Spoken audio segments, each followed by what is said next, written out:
Greetings and salutations, test takers. This is the Series 7 Guru, aka Dean Tenney, coming from a long journey from day into night. Did some tutoring this morning before I taught a day of the SIE, and now we're here on our traditional Tuesday evening Q&A. We have our very special wingman, always special guest, Brian Lee, managing member, Test Geek Exam Prep LLC. He's back from beautiful Hawaii. Yes. Maui. He even has that aloha look to him, right? Looks like you got a little bit of a tan there, Brian. A little bit. Let us know what exam you're taking us, where you're joining us from. We have had international people joining us, which is kind of fun. Cool. If you do have a question for us, it's helpful for Brian and I. We're here for content primarily, but fun and fellowship as well. And it helps us if we know what exam your question is. So when I'm pulling out of the chat, if you tell me SIE or Series 7, because exams overlap, how they test on one thing may be different, how they test that same thing on a different exam. No big deal if you don't, but, you know, that would be helpful. I think the best free supplement to your paid study materials is my YouTube channel. You know, there's over, 1,000 videos, 1,500 hours of content, lots of stuff, all free. It's a buffet. Take what you like, leave what you don't. I think the way to use the channel is to find your series playlist.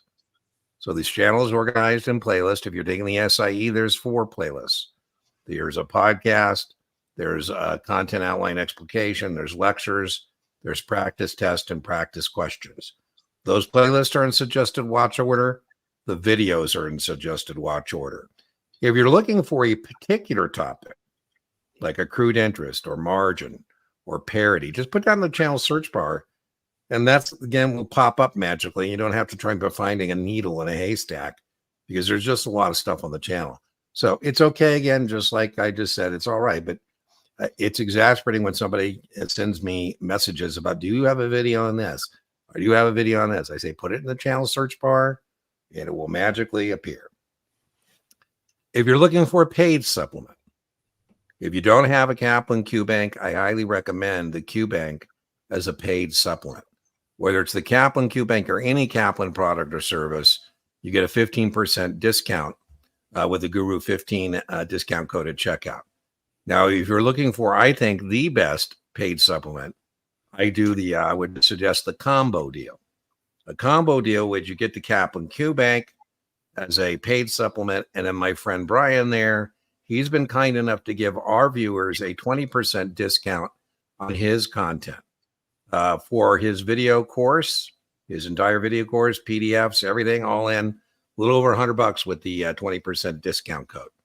I have somebody today, Brian. I don't know if Shalay should get a hold of you, but please don't send me 10 emails or text to buy Brian stuff. Just call Brian and give him your credit card or go to his website. I'm not an intermediary in terms of signing you up for Brian stuff. Okay. In terms of paid stuff, on my booking page, like tonight, every other Tuesday, this Tuesday, tonight, and not next week, but following Tuesday, every other Tuesday, after we call it quits here, we reconvene for what I call the live stream Q&A overtime session. That's capped at 15. It's already met the cap. And there I have the electronic whiteboard. Brian has his always famous real whiteboard, but I have a one where if it's like a spread or something like that, it lends itself. I think we had yesterday, Brian, when we missed you last week while you were in Hawaii, somebody said, what was it? Can you briefly go over something? I go, well, I guess, but it'd be better if we had a whiteboard to do that. And then every other Wednesday, and if you want to go take advantage of that, it's deantenneytutoring.setmore.com. That's free. Most of the time, stuff on my booking page is not free. That is free. And the other thing that's free besides the every other Tuesday live stream is if you are a paid student, you know, you've joined me today for the SIE class. If you have joined me in the evenings, then you get access to free for my paid office hours. That's every other Wednesday for paid students. When we have the drawing at the end, that's what you win. You win access to the office hours as well as a free class of your choice that's on the booking page. So that's what is up there. We do have other Guru Nation communities. We have a Facebook community coming up on 700 members, Brian, called Baby Brokers Doing Hat Tricks. Baby Brokers is the term of endearment. For rookies in the securities industry, a hat trick is 3 successes in a limited time frame. SIE 766, for example, or SIE 663. You get the idea there. There's chat for each of these separate exams. So if you're looking for study groups, something like that, good community. We also have Reddit communities. We have a subreddit R Series 6 for Series 6, R Series 7 for the SIE and 7. We have R Series 66 for 63, 65, 66. And we have R24 for 9, 10s, and 24s. All right. So let's see now what we have going on in the comments. Let me get rid of that banner. Looks like a Series 7 night tonight, Dean. Oh, yeah. I haven't looked over there yet. Part of me goes, oh, my God. James, Series 7, October 29th in New York. All right, we're sending you good test vibes. Series 7, good evening, Dean and Brian. Thank you both for all your help. You are welcome, Lady Brill. You're welcome. Brian is probably better for his mental health. He's a strong person. He's not fragile anyways, but he is not as involved in social media as I am. So he misses all those kudos that you get, Brian. You get a lot of kudos in the Reddits and on the Facebook, and goes, oh, that Brian guy, he's great. All right. I feel the karma. There you go. 66 from DC. All right. Yeah, Series 7 for North Carolina. Boy, who would have thunk it? But there's a lot of financial industry, securities industry going on in North Carolina. I spent many day and night at Vanguard's campus. They're out there. LPL has a big operation out there. Of course, Bank of America. Jerome, I think the North Carolinians are so hospitable. It's almost as difficult. I'll take that back. It's more difficult to get a Vanguard ID badge than to get a U4 filled out.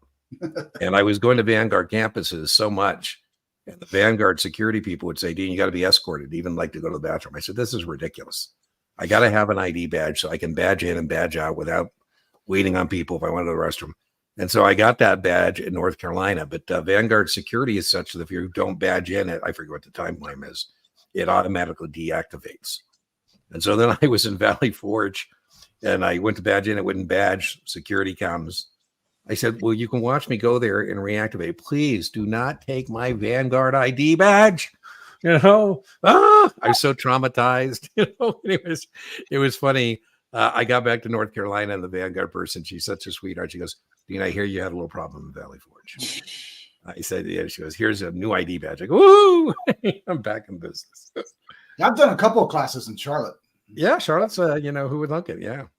Hello, how do you recommend studying for this? Well, I'm not sure what this is, Julie. Hello, how do you recommend studying for this? There is so much to remember and comprehend. It's hard for my brain to wrap around everything else. Okay, well, I'm going to link, Julie, to, I think, something that people have found really, really helpful. Brian and I did a collaboration. The Geek and the Guru, or Guru and Geek, I forget what we call it. But it's all about the 65 start to finish. It's a really great overview.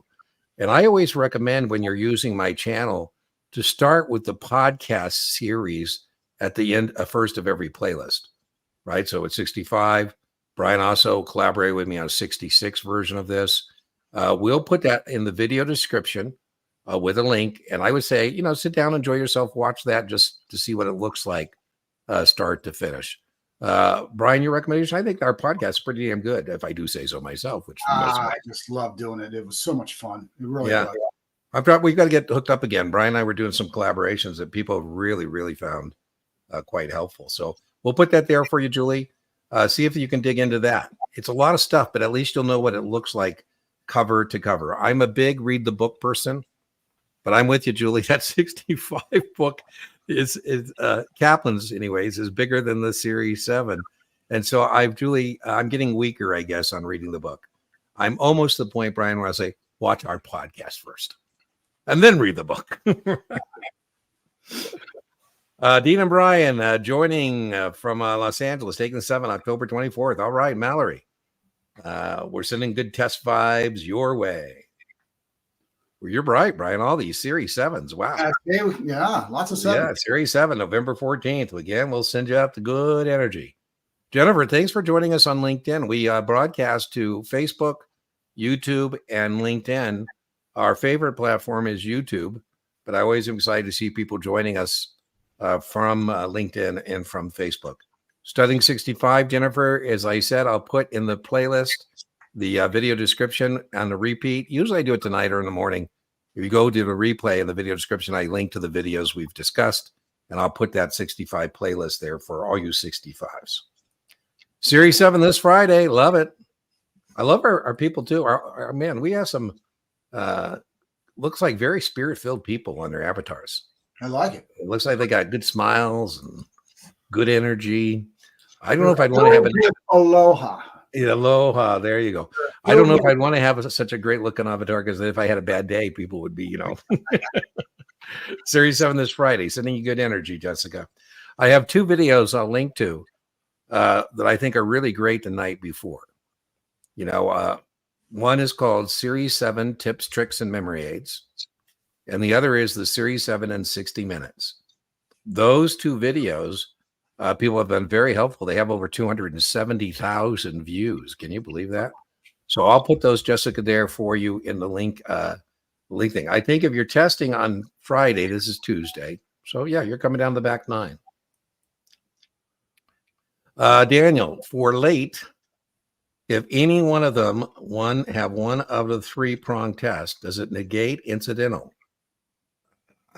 Daniel, worry about sometimes where you're making things harder than they need to be, right? So Brian did a thing, and we'll link to it, about definitions, registrations of persons. The key is there's no negate of incidental. I don't think that's the word for it. And I'm not sure what you mean one of the 3. The 3-prong test is, do you give investment advice? Do you give the business? Are you in the business of giving investment advice? If lawyers start giving investment advice and they charge for it, they lose the exclusion. So I don't know if I'm answering that for you in a way that makes sense to you, but accountants, again, incidental. If they start charging for investment advice, I can't tell you, Danielle, how many lawyers and accountants I have in 65 classes, because they do start charging for it.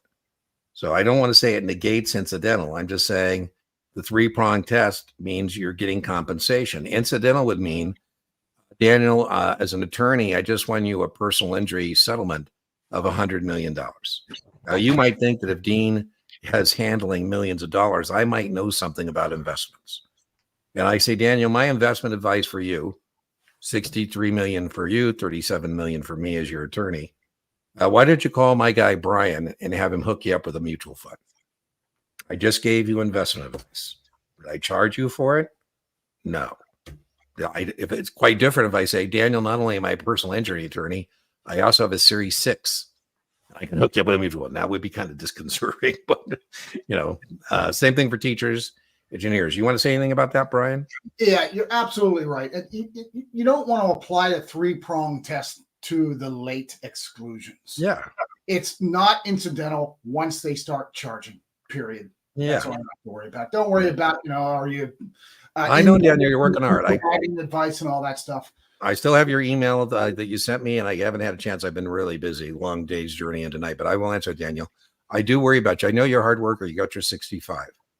And I know you are dedicated. You are disciplined. You are organized. Yeah. And as I said to you today, you deserve the testing victories that you have and the ones you're going to get. But I do worry about you getting in the weeds sometimes with the kinds of questions you're sending me or asking me. You got to stay on the broad avenues and highways of this stuff. Now, test prep vendors do take you into the weeds, I will admit, like the one you gave to me, Daniel. Daniel had a question where Chuck at Captain. It asked him, I want to say it said, what are all the following are exceptions except? It was like trying to figure that out. Dean, I swear I'm starting to wear off on you. You keep telling people, stop thinking, stop overthinking. You sound like me. Perhaps. Well, the reason is because, it's Daniel, it comes from love, because we know, Brian and I both know, that when people get off the broad avenues and highways and get into the weeds, it can be detrimental. It can cause a miss that is not a function of not being dedicated, not being organized, not be, and so that's why I had a guy with listen, but people still don't listen to us, Brian, do they? I mean, I've told a young lady today, she kept sending me these margin questions from hell from Past Perfect. I've told her 5 times, you should not be spending any more time on margin, specifically, particularly, I guess, from Past Perfect. Yet again, here comes another margin question she wants me to talk about. I feel bad because I think it's taking her off the broad avenues and highways. There's more target-rich environments for her. T+1 is everything except open-ended mutual funds. So trade date +1, right? So everything's T+1. But remember, in an open-ended mutual fund, you're doing business directly with the fund. So T+1 is about secondary trading. It's about the uniform practice code. So I wouldn't worry about that as it relates to Series 6. Rafaela, in the Series 6, where their distinction is that the all of the dates, declared date, record date, X date, payable date, are set by the mutual fund's board of directors. Where in secondary trading, the X date is not set by the board of directors. Failed 3 times. Well, I'll tell you what, Ryan, you can go out there and tell people, man, if anybody knows this stuff, it's me. I had to take this damn test, 4 times. Proof that my best broker took the test 5 times. And he used to go out and say to people, hey, if anybody knows this stuff, it's me. I had to take this damn test 5 times. People invest with you because they like you and they trust you, not because you can pass the test. And I used to, being serious, Ryan, when the days when we gave scores, if you came back from the exam site and got over a 90, I'd say, Ryan, I think I should just fire you now. He says, why? He said, there's 2 reasons, Ryan. I think you get over 90, I should fire you. 1, all you've proven is you're a bigger jerk as the person who wrote the test. And I don't want to be spending 8 hours a day with somebody like that, because we're going to be spending more time with our people in the office, perhaps, and our family. 2nd, how am I supposed to supervise you, Ryan, if you're smarter than me? You're always going to be 1 step ahead, so I think I should just get rid of you now. Had to wait 6 months, rescheduled 11/14. What's the best way to prepare? Oh, man, that hurts my heart. Failed by 1 to 4 questions each. That hurts. Ryan, I would start with the same thing. I'm going to link in the video description. Start with Brian and I's podcast. And just watch those episodes so you can kind of get the lay of the land once again. And then what you do is kind of go through the test specifications published by FINRA and look and see if you can find some honey holes there. You didn't miss it by much, but maybe you'll find something and say, man, there it is. I can get 3, 4, 5 more points here. Brian, your thoughts? Yeah. And you and I have both talked about this. This happens quite often, where they're missing by 1 to 4 questions multiple times. And we both believe that often it's probably not a content issue, but a test-taking issue. You got to stay simple. Pull back. Keep it simple. Use my class notes just as a basic definitions for all of the content, 90% of the content you'll see. Keep it simple. Stop looking for complicated answers to simple problems.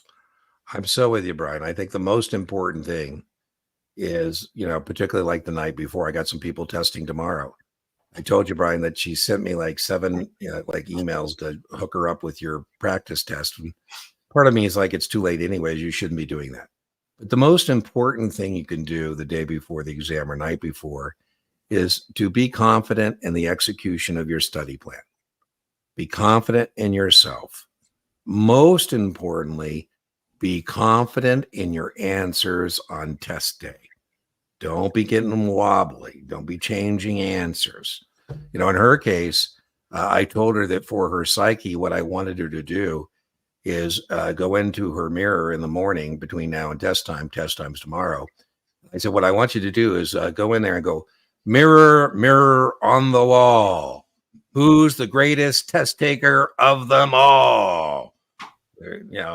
Shally, right? So that's what I would recommend. Don't make assumptions about test questions. Yeah, don't bring stuff in. Listen, I think it's a good thing to have enough brain power to overthink things, I guess. Yeah. But there is the downside to that. And Brian, you and I both know we've had people give us brilliant wrong answers. They're Really? intellectually coherent, but it's I go, where is any of that in the question?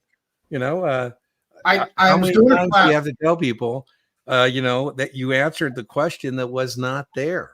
That's right. So, I always say RTFQ, read the full question, RTF, read the full answer set. I was doing a Series 65 review session this morning, and I put some info on the board, and they asked, should we assume that this is a realized capital gain? And we all just said, whoa, wait a minute. What did we just say? Don't make assumptions. Well, we have in the Marine Corps, and I'm sure it's in a lot of other industries, assume ASSUME, right? Yeah. When you assume things, you make an ass of you and me, right? That's right. How many practice finals per day? James, 1. You should never be doing more than 1 practice test a day, because what you're trying to do is an intellectual inventory. And then you need to remediate. And I had a guy, Brian, told me he did 4. And I go, what a waste. That 4 score is meaningless. You're going to get tired. So I don't believe you should do any more than 1 practice test a day with remediation. There you go. It's got to be with make sure that's what you do. So along with the chapter checks, well, James, be careful. You're 14 days out, and you got to pace yourself. And if you're doing too much each day, by the time you get there, I always joke, I call it the 747 principle. It takes a 747, 120% of rated power. Seat back, nose back. It only takes 780% to hover. But, now you're ready to stick the landing. And if you're working too hard, you might run out of fuel before you actually hit the runway. So just make sure you pace yourself. Hello, Dean and Brian. For advanced option strategies, are combinations testable? They are. Combinations are straddles with different strike prices. You wouldn't do anything different for a combination. The 4 test questions for straddles and combinations are the same. The 4 test ones, can you identify it? Even if that wasn't a test question, I just told you it is. If you can't identify, you don't know what to do next. Can you calculate the break-evens? Combinations and straddles are the only things that have 2 break-evens, an upside break-even, downside break-even. Where is it profitable? Test question number 3. We have a nice memory aid, short inside, long outside. When do you use it? You buy a straddle when you're expecting volatility. You sell a straddle when you expect a trading range. There are no questions on strangles. If you get anything on a strangle, it's just a distractor, which is the technical name for a wrong answer. So sometimes, Brian, some people tell me they've seen, you told me I wasn't going to see a strangle. I saw it. I said, well, it was there as a wrong answer. I hope you didn't pick it. So, if you come back someday for a 4, perhaps that's the test question. Your thoughts? We are assuming this is Series 7, right? Oh, yeah, I know it's Series 7. I'm pretty sure. Okay. Good. Yeah. Okay. Because it certainly isn't 65. Yeah. Oh, God. Oh, God. Good point.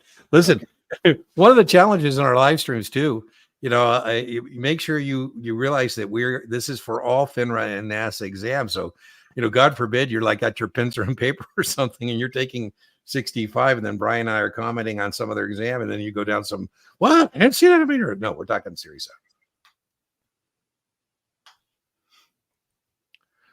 7. How do you recommend someone who works 9 to 5 study? How many months do you think it should take, and how long is too long? Okay, I don't think in terms of months, because that could be, I think in terms of hours. And how many hours? And then I would divide the hours, and then that's how we would come up with weeks or months. If you are working, you're a part-time studier, I would say, Ash, how many study blocks can you commit to during the week? Can you give me 1 study block of 90 minutes in the morning, 6 to 7:30? Or can you give me 2 study blocks, 1 in the morning, 1 after work? So that you got to decide how much time you can actually carve out for this. I say, Ash, on weekends, can you give me 3 study blocks of 90 minutes? You got to have 1 day off. So whether it's a day you do your normal gig and you don't do this, or if it's a Sunday, you got to have 1 day off where you don't do any of this stuff. And I would reverse engineer it. I always think it's best practice to get your date and first. And I would have a date if you still don't know what your study plan is going to look like. Maybe 8 weeks, set a study date. And then I would expand or collapse depending on how my first couple of weeks go. Right? I'll say, okay, what can I really kind of sustain here as a part-time studier this week was too much. I can't do that. Or this week was, I can ramp it up a little bit. So I think, Brian, let's see what Brian, I think this to pass the Series 7. Now it's harder part-time, obviously, but I'm thinking 60, 80 hours, maybe even 100. What do you think, Brian? It depends for each people, but Yeah, you have to give a range. So it's got to be yeah. 60 to 100 hours, and how you divide that up. This is one of the big challenges for many people. It sure is. And then how about assuming you work 9 to 5 and then go home to a 2-year-old? I've had single moms who, are exactly. And or a spouse who's not as forgiving and supportive. And, yeah, so, there are the flip side of that. I know there's some spouses that are very supportive, and but boy, Ashley, it's a challenge. You, man. We feel it's a challenge. Brian, when I had a single mom who literally was studying like 5 a.m. to 7 a.m. before she put the kids out or off to school, and then studying, and she got it done. And Brian, I don't know about you, but I feel so much less empathy for the men and women who are getting paid 40 hours a week to just study and pass their exams. I want to say, there's a lot of people that are doing it the hard way. Right, that way, yeah. Right. Marty, you help so much, Dean. I test 7 second time tomorrow. Any advice night before? I think I just told you, Marty. Make sure tomorrow. We said the biggest thing that for tonight, Marty, is you got to go with what you got, right? You want to get as good a sleep as you can, given the circumstances. I get it. But boy, you want your reading skills in top form for tomorrow. And when I'm not well rested, my reading skills are greatly diminished. So as much rest as you can get. Marty, the other thing I said is you got to be confident in the execution of your study plan, because it's done, right? I was teasing Brian somebody today. They didn't understand this wasting asset time decay on an option. I said, it's kind of like your study plan. Your study plan is going to decay. It's going to be good. And as I said, be confident in yourself, Marty, and then be confident in your answers tomorrow. As Brian said, Brian has a mantra that he gives at the end. So stick around the end. Uh-oh. Dean is now off. Oh, did I disappear? Am I back? There you go. Uh-oh, what's going on? Am I off grid? Not quite reliable. I got backup now. I got another Starlink, and so we'll see. Hopefully. If we disappear, maybe it's one of those porcarinos or whatever. I told you. I was telling Brian I had a motion detector, and it went off, and I went out. And I had these. I don't know if you guys know what these are. I had a couple javelinas running around. They look like pigs. They're called peccaries, and I thought, that's pretty exciting for a city slicker. For IAs and BDs, do we need to notify the administrator when we're maintaining custody? Well, broker dealers don't. Investment advisors would say when they're setting up Form ADV whether they have custody, right? And then again, custody would mean trigger.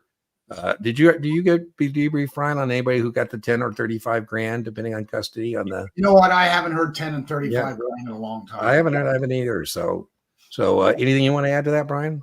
No, not really. Okay. I think it's a little beyond where we have to. Yeah, Daniel, Brian and I just want you to stay on the broad avenues and highways, right? So custody, I used to tell my clients, hey, I can't steal what I don't touch. I don't have custody. Now, remember, if I don't have custody. Yeah, I'm sorry. It's more about notifying clients. Yeah, that's right. The quarterly statements, notifying location, those sorts of things, rather than the administrator, I believe. Evan, I'm going to do the same thing. Brian and I did a collaboration on a podcast series for the 66. Great. And I think that's a great place to start on your 66 testing journey. So I will put in the video description tonight or tomorrow a link to the podcast series, nice overview for both you 65 test takers and your 66. That's where I would start. Now, I don't know anything about your where you're at in terms of where your test date or anything of that is, but start by watching that podcast. And then remember NASA exams. Make sure you don't watch the whole thing, watch the first episode. I think, Brian, in that first episode, don't we talk about who passes and fails the 66 and why? No, that was the 60. Was it? So, but watch that first one, right? So 66 can be very, very challenging. Yeah. We got a lot of people get the 7 and then they really struggle on the 66. Yeah, it's taking. You go to deantenney.tutoring.setmore.com. I am pretty booked, but when you go to Dean Tenney, let me see my banner here. Where is it? There you go. dean10tutoring.setmore.com. That's my booking page. You go to the services, tutoring. I have tutoring. I have shared practice tests where you can do a shared practice test with me. And I have classes, the live streams we talked about, and that'll queue up the first appointment that is available. And you can book an hour, you can book 2 hours, you can book 3 hours. If you book 3 hours, it's a break in between. We do 90 minutes, we take a break. Or I'll let you break up it. Once you book the 3, I'll let you book it as 1 hour segments if you'd like. Okay, where were we at? Good evening, Brian, Dean and Brian. I'm taking the 63 on Saturday, third attempt. I've taken a few simulated scores. I like 71 to 80. I'll take it, Benita. I like that. Performance tracker. Oh, Benita, warms my heart to hear somebody say they are using the performance tracker and showed 2 weak areas. I am willing to say, Benita, that you are going to pass your exam. What I recommend is you remediate those weak areas, right? So, boy, I got to tell you, Benita, just you're doing the right thing, right? People delay too long taking practice tests and finding out where they're at, and then it's too late to do the remediation. So 7 to 10 days out, like Benita, you want to start doing intellectual inventories, getting practice tests, see where you're at, use that performance tracker. Brian has his whiteboard going. So it's a great question. It's almost like we paid her to ask this question. Doesn't it? Really, it's my favorite. We talk about this all the time, right? What do you do with after the simulated or practice final? We want to do remediation. From the performance tracker, it identifies where our weakest areas are. Great. Now we know where our weak areas. Now what do we do? We have several options you can do. You got all the resources out there, right? First, if you just want to kind of review the text in that unit, you don't have to read the whole unit again, but just kind of skim it, whatever. Do the custom quiz from that particular week unit, 10 to 15 questions. Don't do 75 of them, right? I have those class notes, right? If you have my material, you can just review the class notes and or either my or Dean's video modules on that particular topic. It's function. It's focused strictly on that weak area. Once you've read the book cover to cover, I would just add to Brian's point about the text. I'm not a big fan of using the table of contents at that point. I'm a big fan of using the index. Go right to what you need to find in that book. It should be, at that point, it should become more of a reference tool than you're reading it. So right on. So Benita, thank you so much for that. I tell you what, Benita, even if you don't win the drawing, because that question is so cool, if you go to dean10tutoring.setmore.com, you are free to register for the free office hour for paid students. So there you go. If you want to take me up on that, just go to that booking page and book that office hour, and I'll see you then. That's a great question. Thank you so much. Jennifer from LinkedIn also. Hi, Brian. Thank you both for hosting this. We are here every Tuesday, most every Tuesday. Yeah, I'm here every Tuesday because it is the Series 7 Guru podcast. But, Brian, unless he's in Hawaii or jet setting around the world, and he usually joins us. Can you explain the payout for a TIPS bond? Not quite sure I understand, Jennifer, that. But first on TIPS bonds, the first thing I would say is the U.S. Treasury has agreed to adjust the principal of your Treasury inflation protected security by the CPI semi-annually. So, for example, if you buy the TIP bond, Brian or Jennifer, for 1,000, CPI is 8%. Jennifer, it's important to remember that bonds pay semi-annually, and the adjustment will be made semi-annually. And Brian and I always tell people, remember, the coupon does not change. So if this is a 5% tip, it will always be a 5% tip. Now, here's the answer to your question, I think, and then I'll turn it over to Brian. If inflation is 8%, I like to do dead reckoning. What I mean by dead reckoning, Jennifer, is I'm going to say, well, 8% on 1,000's 80. It's 1,080. It compounds. It's something a little north of 1,080. If I didn't want to do that, I would just take the half of the 4%, 1,000 times 104%. The semi-annual adjustment's 1,040. And then again, semi-annual 2 times 4 is the 8, another 4%. 100,040 by 104%, 1,081. Now, 5% on 1,081 is indeed more income for Brian and I to go to Hawthorne Grill and buy our cocktails, our happy hour appetizers, right? So we are keeping pace because it wasn't a tip. We would be constantly getting 5% on 1,000, not 5% on 1,081 or whatever it may be. I don't think you're going to have to calculate. Now, in a zero coupon bond, you have to do straight line amortization upward called accretion. There's an imputed interest you're receiving, and that's why you have to pay taxes on it. It is reported, and you're paying taxes on money you're not receiving. Brian, you want to address that tip real quick? Yeah, it's exactly right. You got to remember two things. And I think you're right, Dean. It's not mathematical on the real test. It is in a lot of the practice questions. That coupon rate is fixed. It never changes. Did you hear the word never? Okay. Yeah. It's the principal that will be affected by the inflation. The principal amount will then increase by 8% or thereabouts. Yeah. It's always the principal amount that's affected, not the coupon. That's the key. Yeah. And like I say, Ryan's right. All test prep vendors, we'll probably go on around here, overkill certain things. So, by the way, Jennifer, you can go into my channel search bar. You can put tips. At least 7 or 8 videos will come up where I'm been asked to help people solve a tip question, and you can watch me go through it and how to attack the question. But I do believe that it's test prep vendors that actually make you do the adjustment, not so much the actual test. 65 November 1st. All right. We're sending you good test vibes. I like your avatar. That's pretty clean too, Mr. Presby. I like that. That's kind of clean. Don't you think that's clean looking? I think that's pretty clean. 66 from New Hampshire. Let's go. All right. Boise, Idaho. Man, we got people from all over the place. Isn't that cool? Yeah. 66 from Boston. All right. I spent a lot of time in Boston. One of my favorite cities. Yes. Fidelity used to have, Brian, a division called Spartan, and Spartan was where they used to tier the Fidelity customers. And I used to go to World Trade Center like once a month for like 2 years. And finally I told Fidelity, I said, listen, I don't want to be listen, I love you. I'm not your solution. I am not a corporate trainer. I don't want to be a corporate trainer. You got to find somebody because I am not coming to Boston. Boy, in the winter. Oh, I've been in Boston.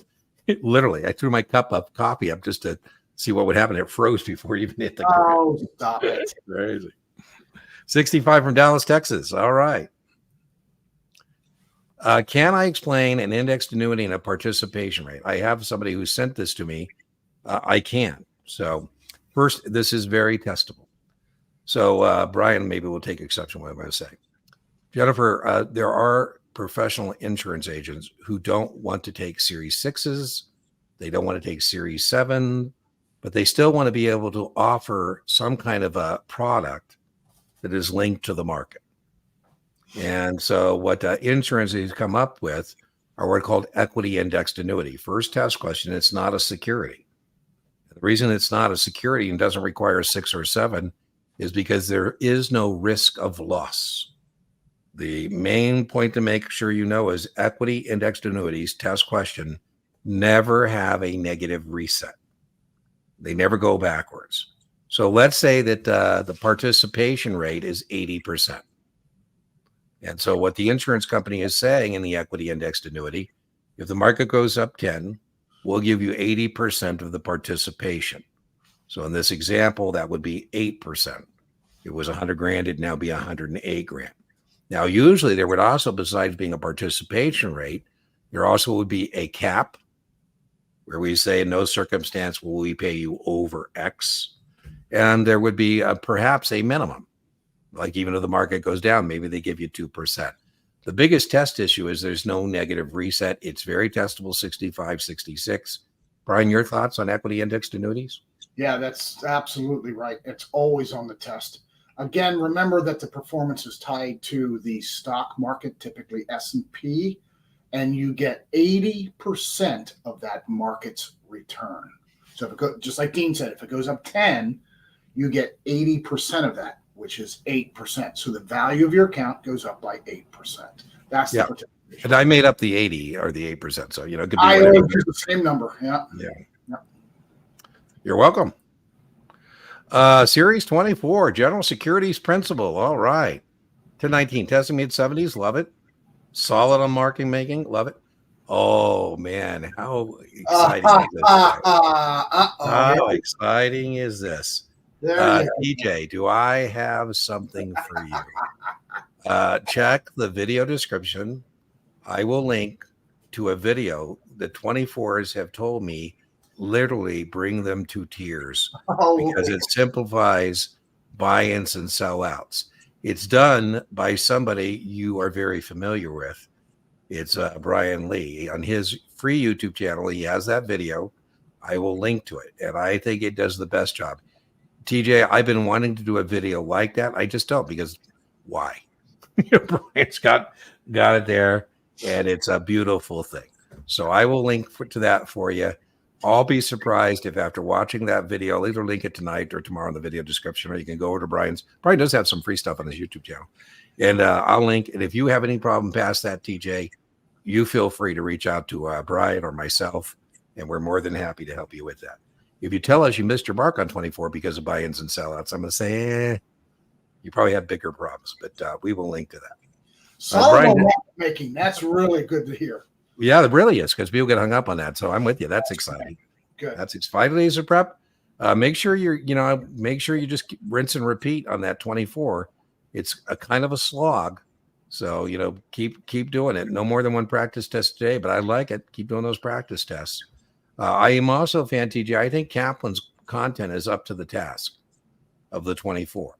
And how far out are you? 1019? Yeah, stick with Kaplan. I was going to say, I'm not opposed to people buying some other Q bank or just to get some more questions, but if you're that close, I wouldn't do it. Past the 66 last Friday. Yay! If you're joining us for the first time, we ring the bell for whom the bell tolls.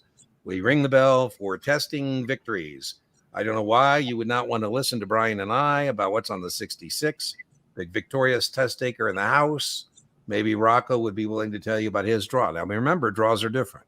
So don't put too much weight into any one person's draw. I'm wishing for all of you a dream draw. Everything you studied shows up. You go, what's the big deal? But, we got to be able to take down face of death draws too. All right. Got to be able to take them all down. Past 66. All right. All right. Plan on watching those tomorrow. All right, cool. Like I say, what did I say I'm going to link to? I'm going to link to Brian's buy-in and sells out for 24s, 65 playlist, 66 podcasts. So we got some stuff we'll be linking. Isaac, I know I got to get you. I owe you your, I used to on the draws not give you the office hour, but actually give you a coaching call. And Isaac is a grandfather, and he has a coaching call I owe him, and I'll get to you, Isaac. I just got your email. I'm teaching the SIE this week. I'm teaching the Series 7 next week, so I've been really, really trying to do it. I'll try and get together with you Wednesday morning. Tomorrow, I just only have class. Exciting. And it's going to start till 9 o'clock. So be looking for an email from me, Isaac, tomorrow morning. Or even a call. I'll just call you. You're welcome, Daniel. Right on. 66 this Friday, 68 on Kaplan. I think it's very likely you're going to pass. We like mid-70s, but we have all kinds of people who get high 60s and still pass. I would prefer you're in the mid-70 range, but I don't think you should be beating yourself up. You just want to keep working. Zach, I taught a 66 class, and there were 20 people in the class. We go Monday through Thursday. They test Friday. And this was a corporate trainer who was with me. After the practice test on Friday, we were talking about what's going to happen on Monday when they test. I said, we have 12 people of our cohort was 20, who got over a 70. I think they're all going to pass. Of the remaining 8, we have 6 who got between 60 and 70. And we're going to lose about half of them statistically. They're at risk. And then she said, well, who are they? And we'll save them. I said, well, if we knew who they were, we would save them. It's just statistics. I said, there's no reason for that. I mean, if they didn't get wobbly, this is what I'm telling you, Zach. If they didn't get wobbly and they kept working and didn't beat themselves up and just said, I'm going to continue to work, they would all pass. And they did. We went 6 for 6 on those scores between 60 and 70. Why? Because they didn't get wobbly over the weekend. They just kept doing what they could do, working. As we said before, they didn't second guess themselves. They were confident in the execution of their study plan. Yes. Did they want 70s? Yes. They were confident in themselves. They were confident in their answers. That left 2 people in the cohort. Those 2 got below 60. Very, very rarely somebody does get below 60 and they still pass. But it's really difficult because in that case, I was telling the corporate trainer, they have a knowledge deficit problem. They don't know what question is being asked and what answers are being offered to them. Now, both of them came very close to passing, and then they retested and passed. So that's where I'm at and scores. Brian, I think it's more than 50% likely with a score of 68, he would still pass. What do you think? Yes, 50% would be a good ratio for that score.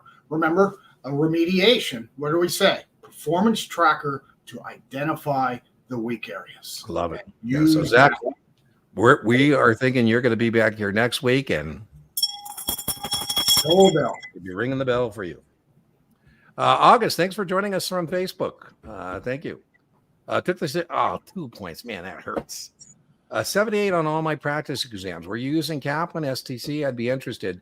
My experience, August, has been that when somebody gets the scores we are saying we want them to get, and they still miss the mark, as Brian and I both said earlier, I don't think it's a knowledge deficit problem. I think there's 1 of 2 things that could be happening. One is you may have memorized questions and answers, and 78 was not coming from an area of understanding, but rather like, oh, I know it's B, A, B, B, A. It could also be what we said about changing answers or not being in the right frame of mind. But, hey, you're going to get it right. 30 days. I wouldn't beat yourself up too much. What I would do is refresh and reset, get back to it.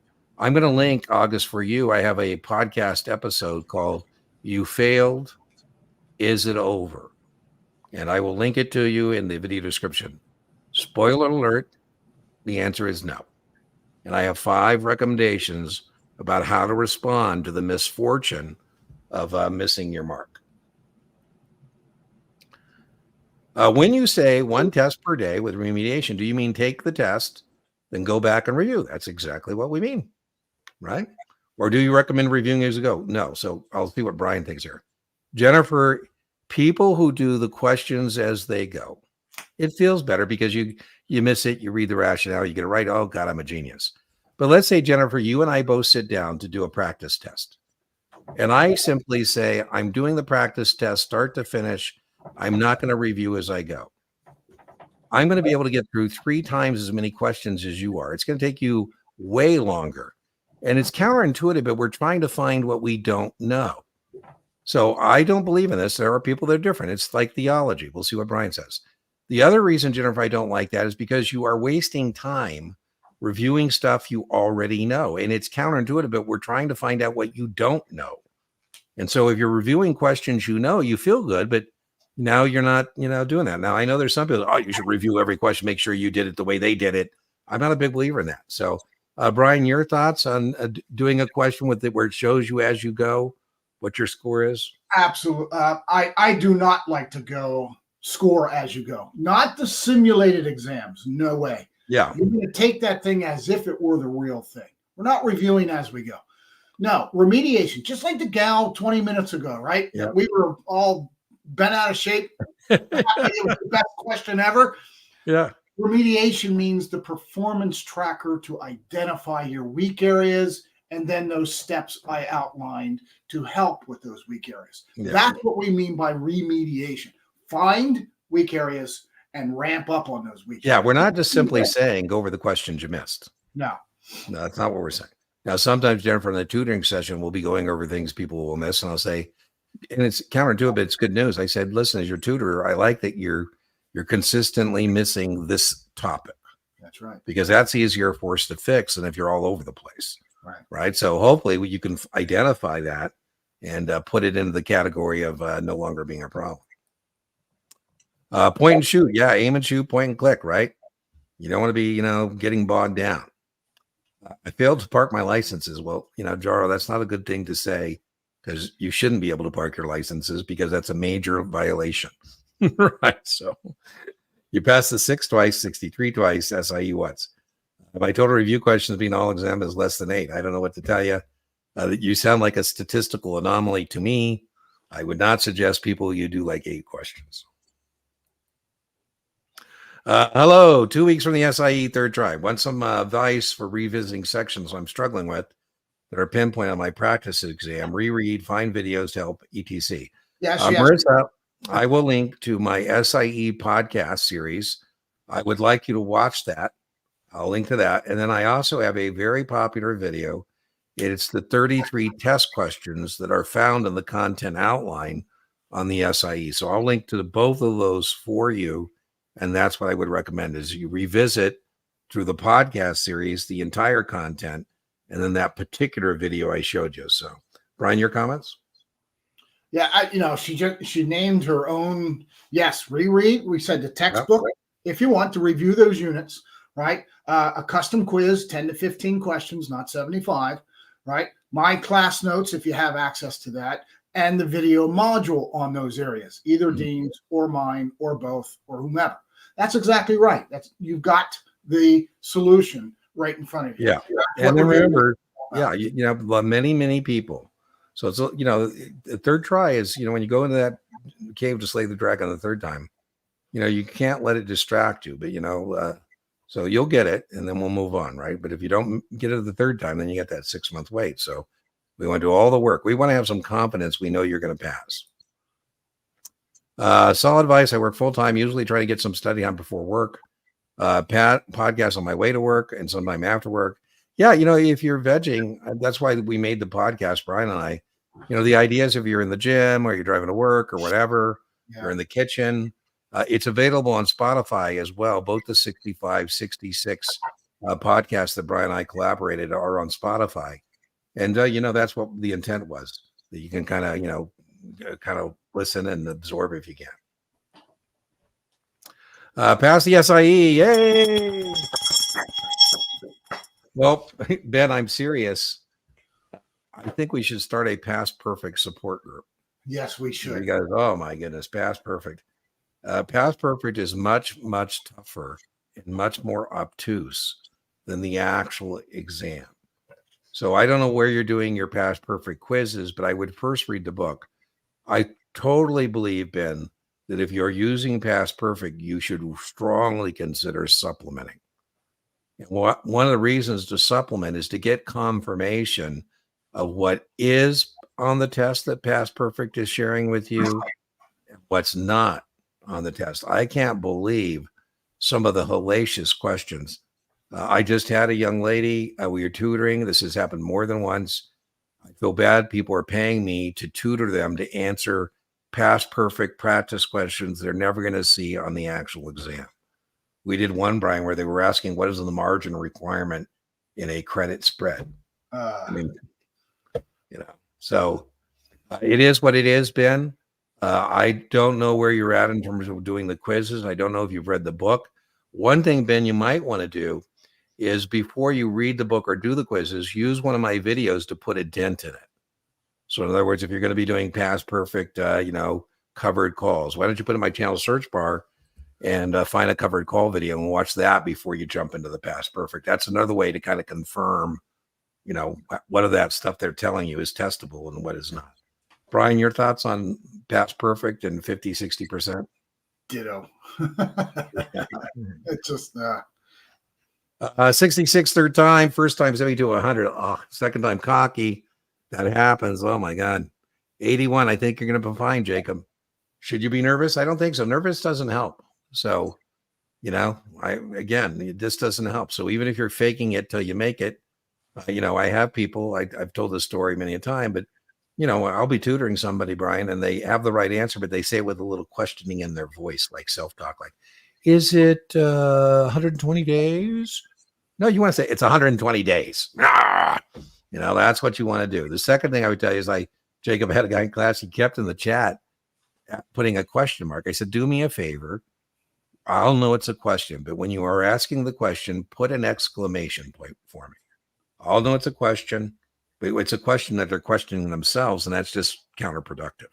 Anyways, I must have told that story because somebody passed the other day, Brian, and they said, I answered every question with an exclamation point. I go, there we go. There we go. Yeah, that's it. There you go. 63, Daniel. Oh, good. Look up Daniel, man. Daniel, I love that. Man, you look like a preacher. You look like you could preach at my dad's place. One little thing, I'm struggling with stock splits and adjusting orders, including option contracts. Could you go over those? Not in this format, but I'm more than happy with a whiteboard to do that for you. First, Brian, I just teach in a class. Brian and I are true believers in this, Jessica. The math isn't necessary. You know, I had somebody, I said, I'm going to do the math, but before I do the math, do you remember the trick I shared with you? And she said, I do. More shares at a lower price. I said, okay. So this is 1,000 shares at 50 with a 20% stock dividend. So we're simply going to shop it. We need something more than 1,000 and something less than 50. And sure enough, that's the answer. And then I said, okay, now let me show you the way to do the math. So in terms of adjusting orders, we only adjust orders below the market. That's why slobs over bliss is so important. You win when your buy limit or your sell stop triggered on the X date because of the stock going down. Option contracts, you're always going to end up with the same exercise aggregate price. That's the trick on that one. Someone is at front door. Oh, well, my Alexa's telling me my UPS guy's here. I thought it was more pinkeries or whatever. Yeah, more could be. I'll have to show you. I got the cameras. It's always a fine line, Brian, to decide how many security cameras and things like you want, because I'm afraid if I have too many of them, people think, well, gee, there must be something we're stealing over there, right? And not enough. You know, I figure my cameras just keep both people honest, but you know, I've got full coverage. I got the out from the container, out from the house, and on the solar array. There we go. There we go. You're welcome. You're welcome. Dallas, Texas, lots of 63s going on. Yes, there is. All right. We're sending you good testing energy, good test 5s, 63s, lots of 763s. 2 months to prepare for 66. Yeah, I think that's plenty. If I were your employing broker dealer, I'd say, really? 2 months? You know. I'd say why 66 after the SIE? My guess is maybe he doesn't have sponsorship. What do you think? That's right. That's probably That would be my guess. I had an employer. This was weird, Brian. He was taking the 63, 65 in SIE.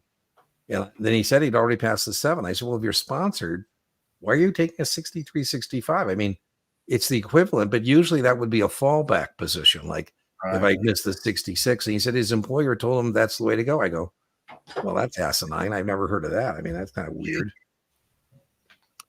Brian's videos. There you go. And you'll look at his YouTube. I'll link for you, TJ. He's got that buy and sell out video. Oh my God. We don't get many 24s as much as we do other folks testing. But I think, Brian, with your permission, maybe I'll just put that in my 24 playlist. It'll still go to your YouTube channel, but people can find it in my 24 list. Are you cool with that? Or we can talk about it later. Yeah. So you still get Brian's got free stuff, but he doesn't make money on videos, so to speak. I mean, on those videos. And I won't make any money on it. Well, all right. Woohoo. All right. I think we're coming up on our end time here. Let's see what else we got. Been amazing. Brian's videos, amazing. I like that. Wow. Is STC as rigorous as Kaplan? Well, STC, Caleb, here's what I would say is that STC's QBank is not as deep and their performance tracker is not as good. It's more likely that you can memorize STC practice questions than you're going to memorize Kaplan questions.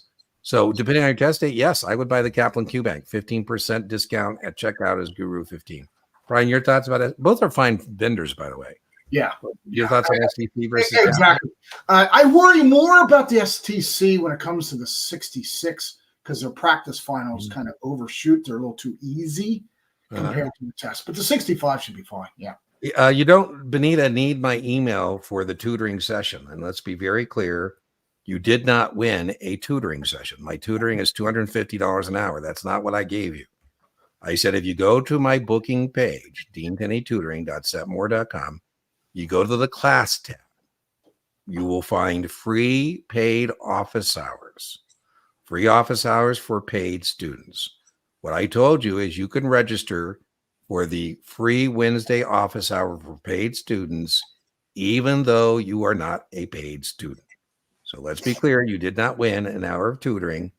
You won the opportunity to join us for the office hour for my paid students. That's what you want. Right, so. Okay, boom, boom, boom. My email, by the way, if you need my email, is dean@guruexamprep.com. And, I don't really return emails on people. I know, Brian, I mean, you're a busy guy too, but I get people who send me, they want me to call them and try and convince them to, purchase tutoring. And I'm blessed. I'm completely booked. I don't have any time to try and convince somebody that they should, do tutoring. I mean, so STC, well, that's usually the case.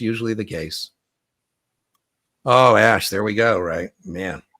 That's moms, super moms. Training consultants, I think Stuboy, is a little thin. So I think, the way I say it is past perfect, I think is a little fat, and training consultants a little thin. And I would want you to supplement there as well. All right, last one before we go get the drawing. I get confused on state jurisdiction. What is it to do with a bona fide newspaper in and out of the state? So again, Daniel, I think you're in the weeds. The question is, am I making an offer? If the Wall Street Journal is published in Salt Lake City, and then it gets on trucks and is distributed through the West to Seattle, to San Francisco, to San Diego, as long as 2/3 of that is outside the state of Utah, I have not made an offer in Utah, and there's no jurisdiction. What do you think, Brian? Testable or not? I don't know what a bona fide newspaper is. Bona fide is good faith. Yeah, I've never. I know. Fide, I know. Yeah, I don't know where bona fide's coming, but I think what they mean to say, Daniel, if you're a test prep vendor or if it's you, I think what we mean to say is a general circulation newspaper. In other words, I'm not selling you $1,000 newsletter to tell you what things to buy or sell. All right, Brian, you're joining us this week. I know you weren't with us last week, and so what do you want to make our thing to do tonight? That's an easy one. Aloha, back from Kauai. So aloha. So if you want to participate in the drawing, put aloha into the chat, and we will spin the wheel of fortune, and we'll see where she lands. And boom, boom. Always live with aloha. And let me get rid of the banner. And boom. All right. So we got the 11 entries here, 14 entries. Remember, what you win is access again to the paid office hour. Now, Benita, if you're the only one who shows up to the office hour, well, then that's a $250 value, because it does end up being a tutoring session if it's just you. Usually you have 5, 6, 7 people, and we just knock out whatever anybody wants to talk about. I'll see some of you tonight for the live stream. All right. 18, last call. All right, here we go. We'll spin the wheel of fortune.